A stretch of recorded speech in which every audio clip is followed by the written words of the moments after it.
with. So I am going to talk to you about ostomy complications. First, I'm going to start out with some ostomy basics. So forgive me if any of this is remedial for any of you, but I'm just going to go over some ostomy basics. So a lot of times I think people think that, there are so many different products, let's just throw them all on there and then that will probably work.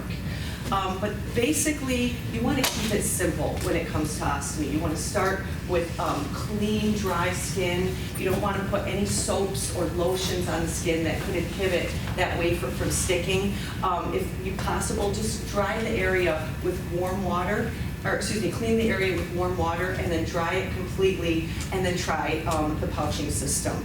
Ideally also, which I'm going to get into a little bit more later, you really want to assess the situation as far as how the skin looks, if there are any creases. It's ideal to have the patient moving a bit, sitting up, laying down, standing, because as we all know, we look great when we're laying back and when we sit up and there are some creases that form. It happens to everyone's bodies. So we're going to want to, the idea with ostomy is filling in the creases and making everything nice and flat, so there is a nice surface for that wafer to stick. You want to just basically, you're putting on your MacGyver hat, you have your tools in your toolkit, and you just want to use what you can to try to stop those leaks. The peristomal skin, the skin around the stoma, is very important that that skin stays healthy and intact.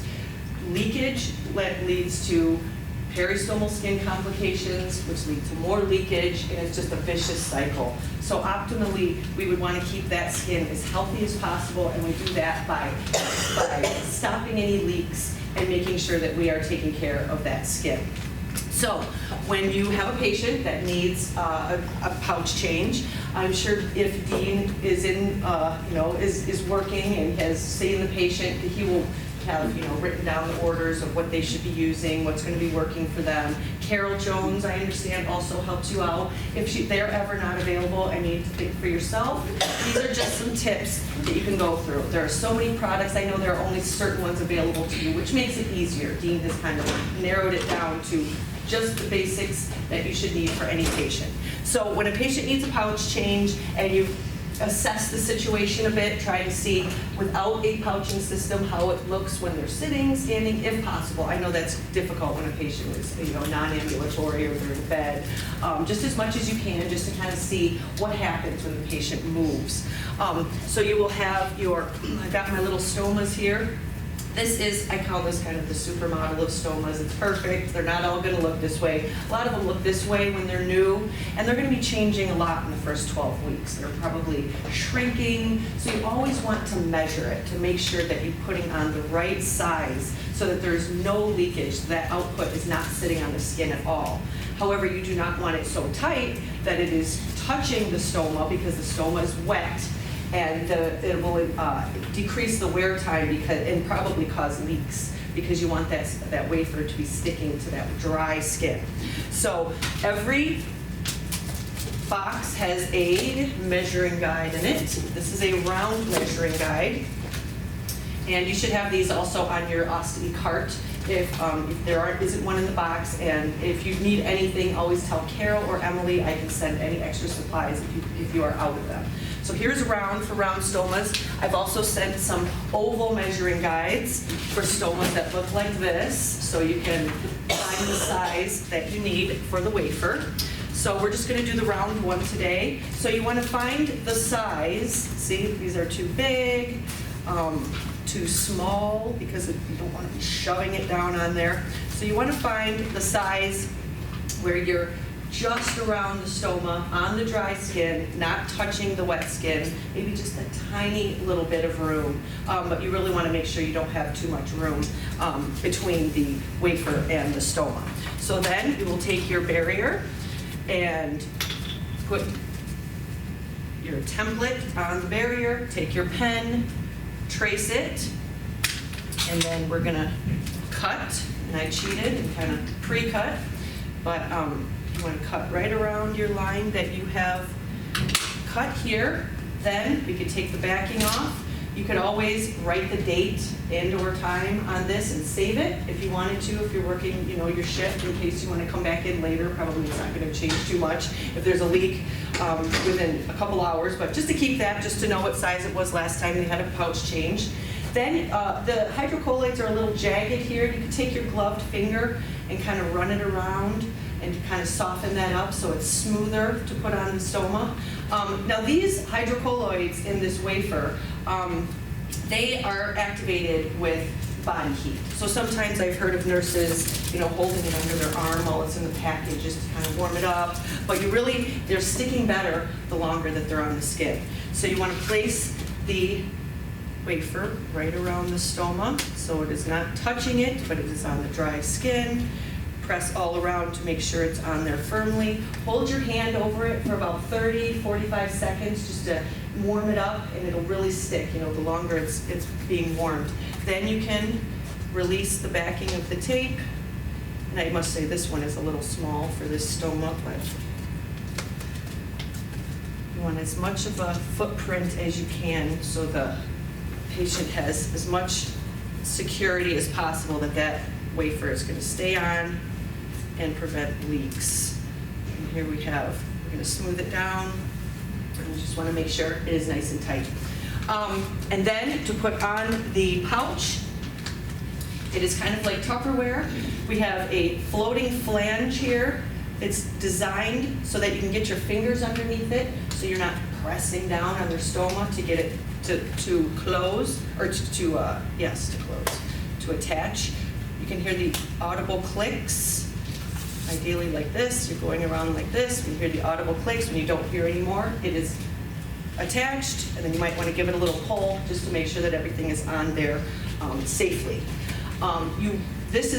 This should be good, a wafer and a pouch. However, you can always use a barrier ring. This is something that is not extra. It is just a great way to make sure that there is no space. Basically, the barrier ring and the paste are the same thing.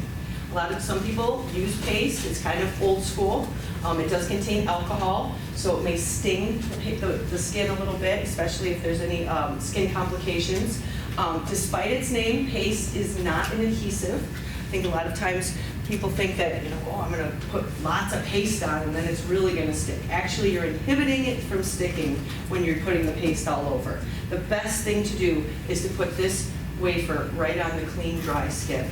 So if you are going to use paste, if a patient uses it or if Dean recommends it, we're going to just do like a little line right around your hole that you've cut, just like you would do on your toothbrush with the toothpaste. Just one little line there, and you're going to put the wafer on the patient, and it's going to come up through the hole a bit like caulk. So basically, it's like plumbing. You're just trying to stop those leaks. So that's going to work the same way with, and for this, because there is alcohol, it's a good idea once you put it on just to kind of let it sit for maybe 30 seconds or something, then the alcohol evaporates a bit. So it's less stinging, less irritating to the skin. If you're going to use a barrier ring, these are really great for a multitude of uses. You can even use these for wound vacs. I mean, there are many different uses for these, and it's nice they have a little case. You can use part of it, put it back in your pocket, use it for something else. So to use the barrier ring, we would take it out of the package, take both of this film off. You can stretch it, you can pull it. You want to make sure it's the same size as your stoma. So if you can put it right on the stoma first and then put the wafer on top, or you can put this on the wafer and then put the whole thing on the patient. And it's the same idea with the paste. It's gonna, it's to go between the stoma and the wafer so that there's no space for the effluent to go sit on the skin. It's sitting on the skin is very, very bad for it. So some other products that you may see that Dean may prescribe and you may use, we have powder, stoma powder. Now this, a lot of times patients will use this in the beginning and then they'll think that it's just part of their routine, they have to keep using it. This is for wet, weepy skin. It's for moist skin, for you to put it on it, to dry it so that the wafer will stick. So once the skin is dried or healed, do discontinue use of the stoma powder. It will only inhibit the adhesion of the wafer to the body and will decrease the wear time. So the way to use the stoma powder on wet, creepy skin would be to puff and dust. Then you take a tissue and dust it. Do it again. Do it as many times as you need to so that that skin is dry so that the wafer will stick to it. Wipe it off of any clean, dry skin that is not moist, because that will just make decrease the wear time and make the wafer not stick as long and probably cause some leaks. If you're having some leakage, another tip is to, once you've taken off the wafer, take a look at the back, and you can kind of see where it is that it's leaking, and you'll kind of know where you need to build up around the stoma. You can use the barrier rings in different ways like that to break them apart, make a little strip, and I'll show you about that in just a moment. But basically you are just building a dam so that everything goes into the pouch and nothing is sitting on the skin. Think of it that way. So if we have, skin protective oil. This is something a lot of people think that you should put it on the skin because it's going to protect the skin. Actually, it is kind of like a duoderm. It leaves a film on the skin, which is great if you want to protect something, maybe a scab or something under the skin. However, these hydrocolloids in these wafers are very similar to a lot of wound dressings. So they are fine to put on the skin, and actually it will stick better without this skin protective oil, because the wafer will stick to the film instead of the skin. So only use these if Dean prescribes them, or if you see, a definite reason that a patient would need something covered up between the wafer and the skin. We also have, which I'm not sure if you stock this, but it's a medical adhesive spray. So this is, but there are 3 different types of formulations. You don't need to worry about these, but there's an extended wear, which stick. It's like extra sticky, let's just say that. They're going to stay on longer. Standard wear, which is less sticky, decreased wear time, and then there's a soft flex, which is generally just for children. But if you've tried an extended wear and it's not sticking, still falling off, you're trying, clean the skin, make sure there's no residue, there is a medical adhesive spray. Now this spray works with the chemical makeup of the wafer. It is not to be sprayed on the skin. You spray it on the wafer, and you kind of, after the backing is off, of course, and you want to make sure that it kind of sits for maybe 5 minutes or so the chemical reaction can happen, so that you can put it on the skin then. And then it will be quite tacky, and it will stick very well. And with any patient, when you're taking off a wafer, you want to make sure not to just rip it off, because there are mechanical stripping that can happen to the skin. A lot of the top layer of skin cells that protect the skin, bless you, and help it retain its moisture can be stripped off of it. So anytime you're taking off a wafer, you kind of want to peel up the corner and hold the skin and kind of peel it away like that, to be careful, because as I said, that peristomal skin health is very, very important for the quality of life of the patient.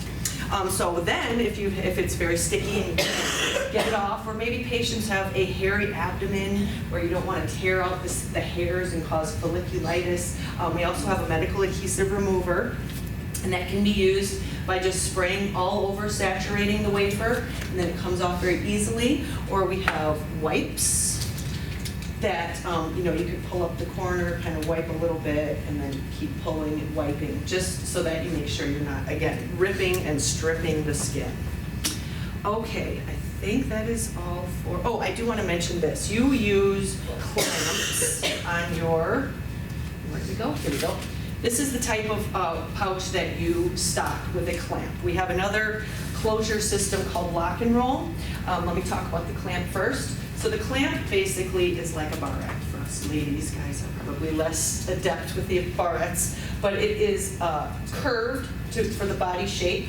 So make sure, for a low profile, make sure that it is curved around facing the body. We want to just put it just one time. There we go.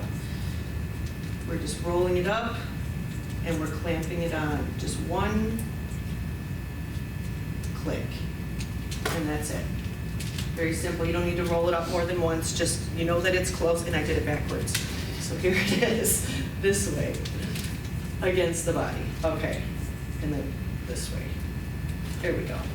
So you want it curved against the body. Just one roll up, make sure that is clipped. The other option, just in case a patient brings in a product and you happen to see it, is lock and roll. So this is an integrated closure, so you don't need a clamp, which is nice in case they lose a clamp. There's one, maybe two per box, a clamp, one, I think, two. So yes, so this is a nice option for patients, but it's sometimes a little bit hard to open at first if you come in contact with one of these. It's supposed to open like a change purse here. The first time you open it, it's a good idea to just crease the edges so that it's easier to open the next time. So kind of that way, okay, so it's on the body. You want, when you're rolling it, you want to roll it up towards the face. 1, 2, 3, and then there's a closure here at the top, and you want to start in the middle, pull out and pull out. You can feel them popping and closing, and then you want to give it a little tug just to make sure that it's secure. All right, now I guess I will talk to you about ostomy complications. And there it is, thank you. All right, so we're going to talk about how to do a stoma assessment. We're going to talk about stoma construction, stomal output, the opening, the protrusion, telescoping, which means that the stoma can come out and retract. It's kind of, with peristalsis, it kind of has a mind of its own. We're going to do a peristomal assessment. We're going to talk about the topography of the peristomal plane, specific skin disorders, varices, pyoderma gangrenosum, Crohn's ulcer, or pressure injury, and then we're going to figure out how to assess the abdominal tone. So again, like I said, ultimately it would be optimal to be able to see a patient sitting, standing, laying, bending over, all these different positions. I understand that's difficult and not always possible, so whatever you can do so that you can see when a patient may have creases, because a lot of times you can put on a pouch and then they sit up and it pops off, or they sit down and stand up, it pops off. So the best way to do it is to try to see how their stoma looks and the peristomal area in different positions.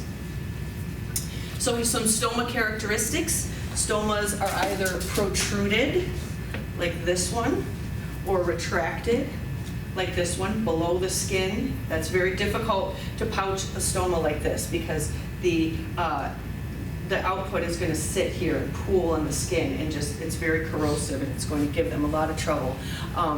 Is it flat? Is the peristomal plane flat, bulging, uneven, irregular? Is their abdomen soft or firm? All of these things are things to look at when you're deciding on a product to put on the patient.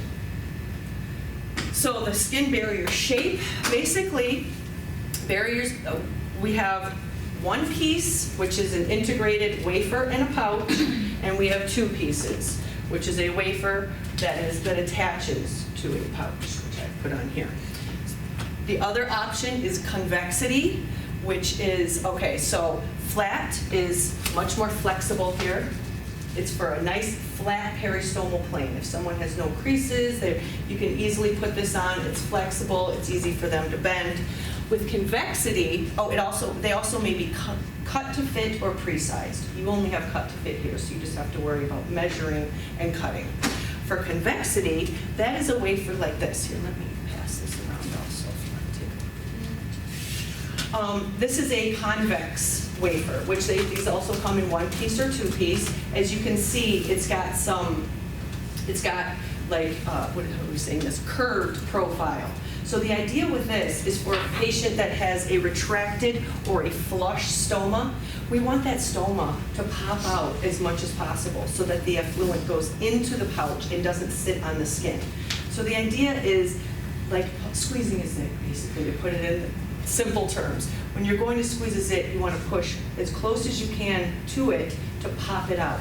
So that's what the idea is with this convexity. We also have firm convexity, and we have soft convexity, which is, so the firm convexity is obviously firm, and it's going to give you more pressure around that stoma. We also have a soft convexity, which is softer, more flexible, easier for the patient to move without it popping off. It's also good for a newer stoma in that 12 weeks when it's going to be changing and it may be sensitive. This gives less pressure around it, which could cause, a pressure injury. The firm convexity is definitely for like the more existing stomas where they're not worried about any sort of pressure injury, but you always have to use convexity with caution.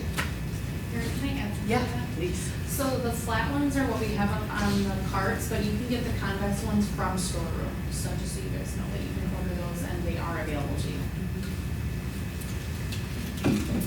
All right, so your main considerations for your skin barrier selection. You're going to look at your stoma characteristics. You're going to look at the topography of the peristomal plane and the abdominal tone. And then when you're looking at your product selection, another consideration for the product selection is skin type. They have dry skin, oily skin, the type of output or effluent. So an ileostomy is going to have a liquid stool, which is very corrosive. It also is unpredictable when it's going to produce, and it can be in high volume. So that's something to be considered. Is it urine or is it a formed stool? That definitely affects which kind of pouch you're going to use. And then the frequency of barrier change. I mean, ideally, patients want to keep that wafer on as long as possible because, again, with the skin stripping, we want to keep that on, but we want to make sure there are no leaks. So we want to look, maybe perhaps here in the inpatient setting, you may want to take it off more often, but in the outpatient setting, a patient would want to keep it on ideally as long as they could. All right, so here are the 3 complications we're going to discuss. Here is a retracted stoma, which means it is below the skin line. There is a fold with deep creases at 3 o'clock and 9 o'clock. And this is a newer stoma, which is within 12 weeks of post-ostomy surgery.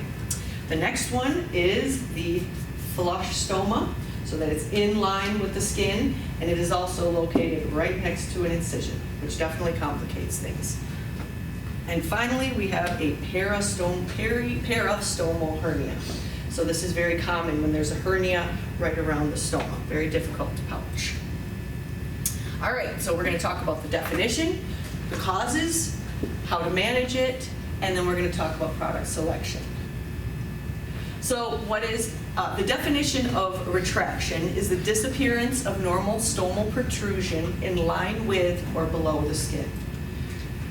Why does this happen? Well, tension on the stoma could be a short mesentery, thick abdominal wall, excessive scar formation, weight gain. So this could be something that when the patient first had the stoma, it was protruding, and they gained some weight, and now they're having some issues because it's retracted. Or it could just be inadequate initial stomal length. So the stoma was just constructed this way.